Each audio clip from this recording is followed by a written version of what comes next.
Saudara-saudari terkasih, apakah saudara sudah memulai hari ini dengan penuh sukacita dan punya niat untuk berbuat baik meskipun kecil? Semoga Tuhan memberkati niat baik saudara. Hari ini kita semua, terutama gereja Katolik, merayakan Hari Arwah semua orang beriman. Dalam perayaan ini sebetulnya yang mau digarisbawahi adalah bahwa kita percaya akan kehidupan kekal. Kita percaya akan kebangkitan. Kalau tidak, ngapain kita mendoakan orang sudah meninggal? Dan karena itu sangat penting bahwa kita percaya akan kebangkitan badan, kehidupan kekal itu. Karena memang kalau kita tidak percaya akan kehidupan kekal, hidup kita menjadi tidak masuk akal. Karena akan berakhir dengan kematian. Karena itu kita perlu mempunyai iman akan kehidupan kekal. Dan sebetulnya tidak usah terlalu khawatir akan kehidupan yang kekal, akan kebangkitan. Karena Tuhan sudah mengerjakan keselamatan kita. Jadi yang mengerjakan itu Tuhan, bukan kita. Kalau kita frustrasi kita, maka kita perlu mengandalkan Tuhan, percaya kepada Tuhan.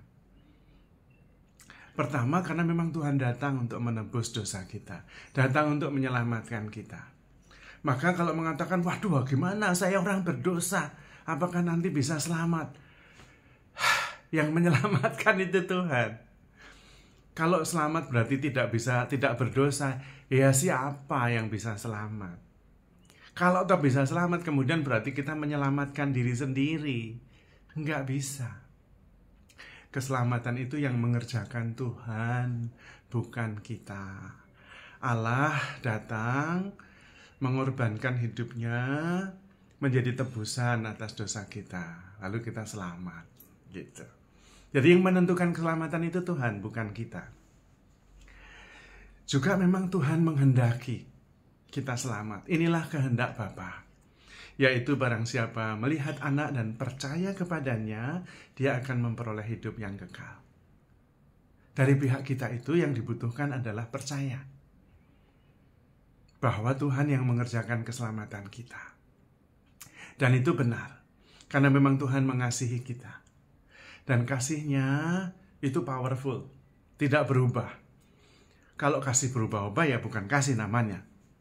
Karena itu dosa kita tidak mengubah kasih Allah. Bahkan kalau malam Paskah ada lagu yang sangat menyentuh hati. Yang kata-katanya kurang lebih adalah Felix Culpa.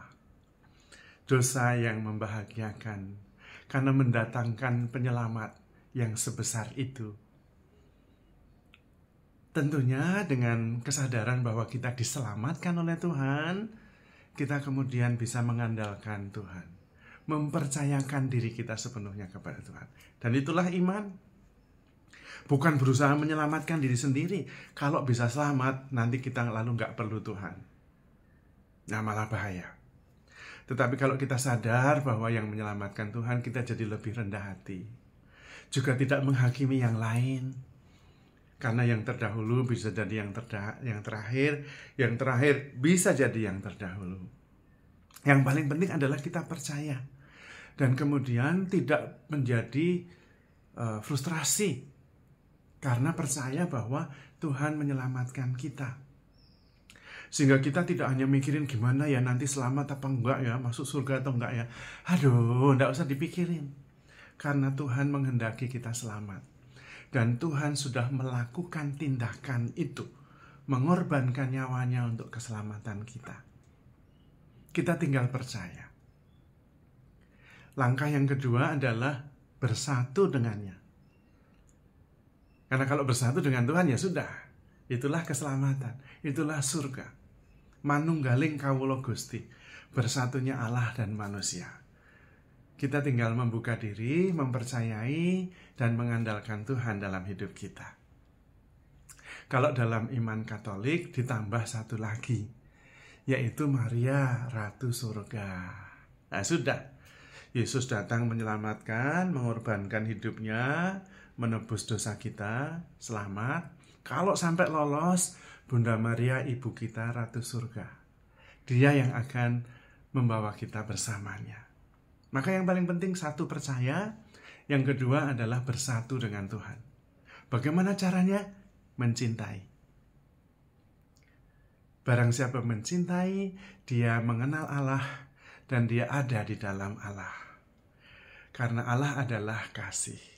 Maka ketika kita mencintai, kita bersatu dengan Sang Cinta itu sendiri. Jadi sebetulnya sederhana untuk hidup ini. Dengan mencintai kita bahagia di dunia dan selamat di surga. Maka langkahnya adalah mencintai. Dan memang mencintai dan kehidupan itu jadi satu. Kalau ada benih yang dibungkus rapi, disimpan, tetap benih. Tidak ada kehidupan. Tetapi begitu benih itu dibuka dan dicintai, mencintainya ya ditabur, disiapkan tempat untuk pembenihan, disirami, dipupuk, kehidupan muncul. Meskipun benih itu sudah puluhan tahun, tapi tanpa cinta tidak ada kehidupan. Sama seperti ibu dengan anaknya di dalam rahim. Hidup dan cinta itu jadi satu. Baru nanti sesudah lahir, dia mandiri, tetapi tetap tergantung cinta orang tua. Dipeluk-peluk, disuapin, dikasih makan, kasih minum, ditemani, lalu ada kehidupan. Life and love itu tak terpisahkan. Maka kita juga sebetulnya hidup karena cinta Tuhan. Maka jalan cinta itulah yang menghidupkan. Pertama percaya, lalu kemudian mengandalkan Tuhan, dan terus-menerus mencintai. Sudah, aman. Barang siapa mencintai, dia mengenal Allah, dan ia ada di dalam Allah, karena Allah adalah kasih. Karena itu kemudian hidup penuh dengan cinta kasih, penuh syukur, tidak khawatir akan kehidupan yang kekal, karena itu urusan Tuhan. Kita tinggal mempercayai, mengamini, mengandalkan Tuhan, bersatu dengan Tuhan, caranya mencintai, mencintai, mencintai. Sederhana sekali. Karena itu Tuhan mengatakan, inilah perintahku. Hendaklah kalian saling mengasihi, seperti aku mengasihi kamu. Tuhan sudah memberikan contohnya. Dan karena itu kita bisa menemukan kebahagiaan lewat jalan kasih. Tidak berarti penderitaan tidak ada. Bukan. Tetapi sabar menanggung segala sesuatu. Percaya segala sesuatu. Dan mengharapkan segala sesuatu. Dan tetap mencintai. Mencintai itu berarti I am here for you. Saya ada sadar sepenuhnya untukmu. Untuk Tuhan, untuk sesama, dan untuk semesta. Dan hidup kita pun menjadi kasih itu sendiri. Karena kemudian saya bisa hadir sepenuhnya, hidup sepenuhnya dalam kasih. Tidak terus-menerus khawatir akan masa depan. Tidak terus-menerus juga terbelenggu oleh masa lalu. Tetapi hadir sepenuhnya dengan penuh kasih. Maka kemudian kita bisa selalu bersatu dengan Tuhan dan hidup di dalam Tuhan. Karena ketika kita mengasihi, kita ada di dalam Tuhan dan kita hidup di dalam kasih Allah juga. Maka saudara-saudari terkasih, mari kita memilih jalan kasih, karena itulah jalan keselamatan. Handle yourself with care, because you are loved. Tuhan memberkati.